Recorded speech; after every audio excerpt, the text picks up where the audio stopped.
ভারত চাইছিল বাংলাদেশের বিরুদ্ধে স্যাংশন দেওয়ার জন্য আমেরিকাকে দিয়ে, মার্কিন যুক্তরাষ্ট্রের নতুন প্রেসিডেন্ট ডোনাল্ড ট্রাম্পকে দিয়ে, বাংলাদেশে কথিত সংখ্যালঘু বয়ান দিয়ে বাংলাদেশের বিরুদ্ধে তারা স্যাংশন দেওয়ার তৎপর চালাইছে ফ্যাসিবাদী শক্তি ও ভারত মিলে। আর আমরা দেখছি কালকে মার্কিন যুক্তরাষ্ট্রের ধর্ম বিষয়ক মন্ত্রণালয় ভারতীয় গোয়েন্দা বাহিনী রকে স্যাংশনের জন্য আবেদন জানাইছে মার্কিন সরকারের কাছে।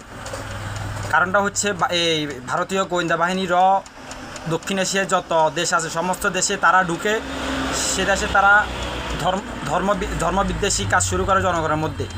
ভারতে আমরা কয়েকদিন আগে দেখছি ভারতের হোলি উৎসবে ভারতের রাজ্যগুলোতে মসজিদগুলোকে পলিথিন দিয়ে আটকে রাখছে উগ্র হিন্দুত্ববাদী সংগঠন।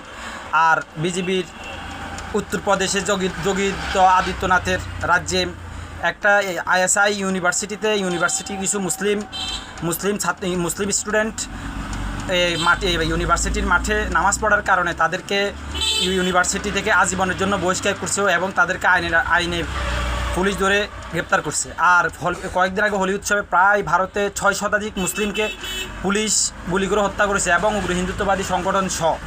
আর তারা আমাদের বিরুদ্ধে ষড়যন্ত্র করতে যে আজকে তারাই স্যাংশন খেয়ে গেছে।